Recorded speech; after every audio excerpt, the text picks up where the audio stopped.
sou a Tchemi e esse é o meu Veda 26, que na verdade está atrasado, né? Porque eu acho que o último Veda que eu postei foi o Veda 10. Daí eu acabei me atrapalhando e não consegui gravar na sequência, como eu falei no primeiro Veda que eu achei que ia acontecer. E no vídeo de hoje eu resolvi falar sobre esse livro, que chama Dali, Gênios da Arte. É tipo uma coleção daquelas de jornal, sabe? Que vem o jornal aí todo domingo, sei lá, a cada 15 dias vem um livro de alguma coleção. Para não prolongar muito o vídeo, eu resolvi falar basicamente sobre as pinturas que eu mais gostei, que tem aqui no livro, porque, como acho que dá pra ver aqui, é um livro bem fininho, é um livro bem resumido, é mais pra, como se fosse dar uma folheada na vida do Dali, nas obras dele. Tanto que o livro, pelo que eu lembro, ele nem fala como foi que o Dali morreu, continuo sem saber. Ele não foca muito na vida pessoal dele, foca mais na vida dele nos períodos marcantes das obras dele. E aí o livro começa falando sobre um pouquinho sobre a infância dele, sobre as obsessões que ele tinha na infância, alguns problemas com o pai, com a mãe dele. E aí depois já pula para quando ele teve a oportunidade de estudar em Madrid. Dali teve um amigo chamado Lorca, que era um poeta. E pelo que eu entendi da história, ele era meio apaixonado pelo Lorca, o Lorca era apaixonado por ele, eles tinham uma relação, era algo mais ou menos assim. E um dos primeiros períodos de pintura marcantes do Dali que o livro menciona é relacionado ao momento pessoal da vida dele, em que ele estava se relacionando com o Lorca. Que ele conheceu o Lorca e, sei lá, meio que ficou um pouco obcecado com ele. E com os putrefatos, ele colocava moscas e coisas estragadas na pintura dele, e ele começou a desconstruir tudo, começou a colocar, sei lá, um pedaço de mão aqui, um pedaço de cabeça ali, e depois misturava tudo. Nesse período eu gostei basicamente dessa pintura aqui, que chama Manequim Barcelonesa. E aí essa pintura é de 1926 e ela fala mais ou menos assim, um resuminho aqui. A estética cubista daliniana da margem é um espírito surreal. O duplo rosto tem corpo feminino e veste sapatos de salto, ligas e rendas. Uma sombra envolvente, teatral e existencial expressa o amor impossível entre o poeta e o pintor, um problema insolúvel que atormentava ambos. No músculo aparece de novo a imagem fálica do peixe. Ele tinha essa marca, essa característica de usar, de pintar partes de animais. Ele fazia isso para colocar um significado a mais nas pinturas dele. Ele teve essa obra aqui, que foi a Manequim Barcelonesa, que foi do período Lorca. Depois outra obra que eu gostei muito dele foi essa aqui, que chama Os Primeiros Dias da Primavera. Foi no período quando ele estava entrando no surrealismo e ele começou a pintar quadros que têm uma característica, outra característica muito marcante dele, que é o fundo infinito. É mais ou menos como nos sonhos mesmo, como funciona o nosso subconsciente. Acho que quando a gente sonha, mesmo quando a gente sonha com um lugar, a gente não consegue enxergar o final daquilo.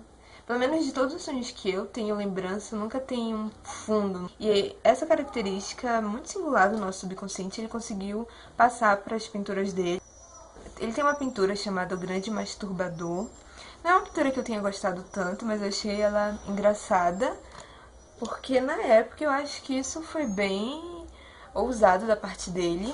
Essa pintura aqui é como se fosse um autorretrato do rosto dele deitado. E tem uma mulher basicamente cheirando um pinto.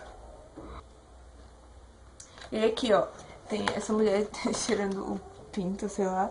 E aí aqui tem o leão, que é um dos símbolos fálicos que ele costumava colocar. E daí tem formigas e as moscas que ele também costumava usar, que é o putefrato.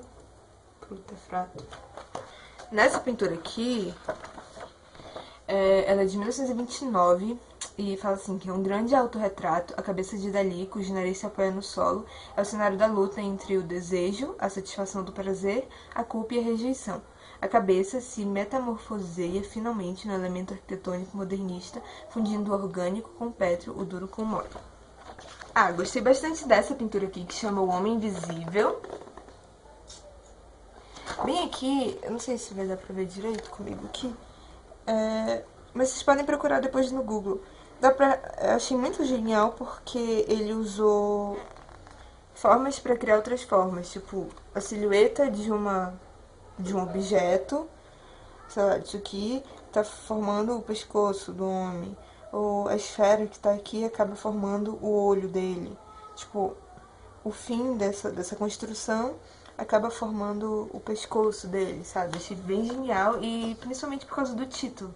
E de fato é como se não tivesse um homem, mas tem um homem, sabe? Aqui a pintura é de 1929 a 1933 e aqui fala: com essa pintura, Dalí começou a experimentar as imagens de dupla figuração de seu método paranoico crítico. É uma personagem pintada, segundo ele, com os mais severos exorcismos e terrores.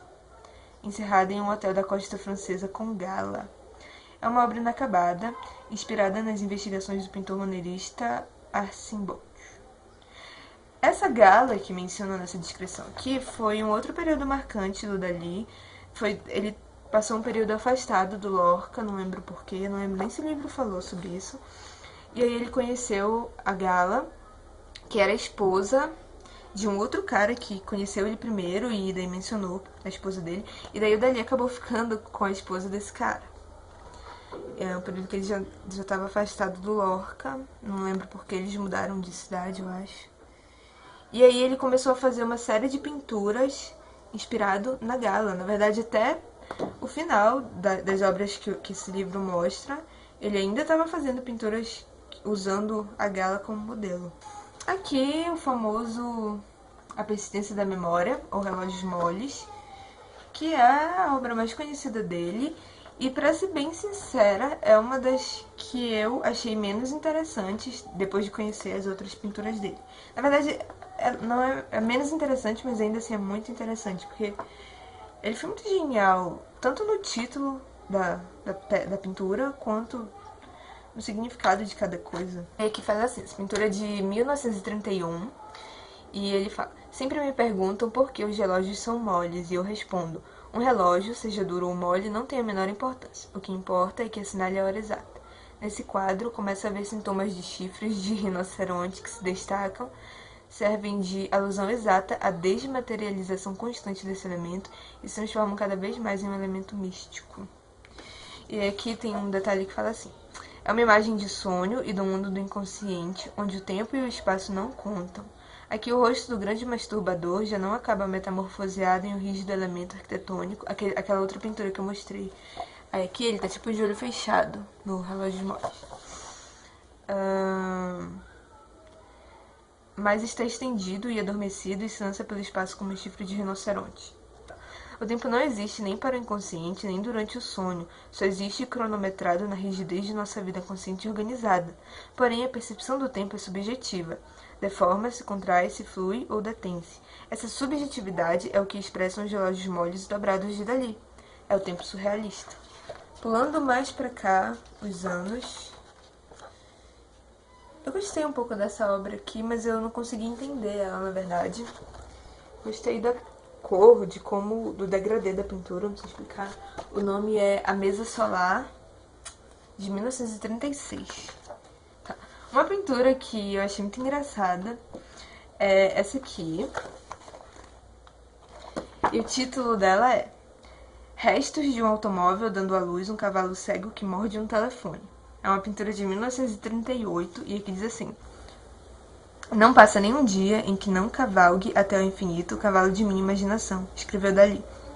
Era um de seus animais prediletos para desenhar, com sucessivas metamorfoses em suas pesquisas paranoico-críticas, aparecendo frequentemente nos monstros dalinianos. Essa obra pertence ao período do telefone. Por último, não sei se eu já mostrei todos. Sim. Teve o período que ele já estava na América, o período pós-guerra, que ele pintou Galeata das Esferas, que eu achei muito genial. São vários. De novo, segue mais ou menos o conceito do Homem Invisível, tipo, mais ou menos o conceito, né? Que seja do mesmo período ou tem a ver. Mas são várias esferas e elas juntas na pintura acabam formando esse rosto. Acaba formando uma pessoa. Aqui a pintura é de 1952, já foi uma das mais recentes que ele fez, e fala que é uma das obras mais inventivas da fase atômica dele, no caso. O rosto está tratado como as virgens de Da Vinci e Rafael. Esse retrato de gala é um êxtase delirante em plena explosão. Para Dalí, é paroxismo de alegria, monarquia anárquica, unidade do universo, e revela a harmonia em que se encontram as sereias. Não entendi direito essa descrição, mas eu gostei da obra. E por último, ele já estava fazendo coisas mais, sei lá, Cristo na cruz e algo mais místico, que foi o período pós-guerra. O que eu lembro da história do livro que eu li é que ele teve essas obsessões na infância dele, e desde criança ele já mostrava algum talento para a pintura, para a arte. E aí o pai dele tentou desenvolver isso e deu a oportunidade para ele, inclusive, de estudar em Madrid e desenvolver mais ainda as habilidades dele. E aí o Dalí, lá na universidade, na escola de artes, ele acabou sendo expulso, se eu não me engano, ele foi expulso. Ele tava meio rebelde e tal, não rebelde assim de anarquista, mas rebelde de não concordar com o que estava sendo estudado lá, ou com o que estava sendo ensinado, algo assim. Ele queria seguir muito o caminho dele, queria muito fazer aquilo que ele queria e pronto. E ele era muito influenciado, ele era muito inspirado, influenciado por Picasso, Freud e não lembro quem mais. Mas aí ele acabou indo pra Paris, e lá em Paris ele conheceu... Ele foi fazendo alguns outros contatos que foram influenciando ele no caminho, na trajetória dele, até ele se tornar famoso. E aí teve o período de guerra, depois que ele já estava com a Gala, eu acho que ele voltou a ter contato com Lorca. E nesse período de guerra civil que teve na Espanha, o Lorca acabou sendo fuzilado e voltou a aparecer em algumas pinturas do Dalí, inclusive. E aí ele acabou vindo pra América. E foi aqui mais ou menos que é onde termina esse livro, onde termina a descrição das obras dele. Ele já estava vivendo aqui porque era perigoso. Estava perigoso para ele continuar vivendo na Espanha ou na Europa, mais ou menos. E aqui ele já tinha conseguido alguns outros contatos.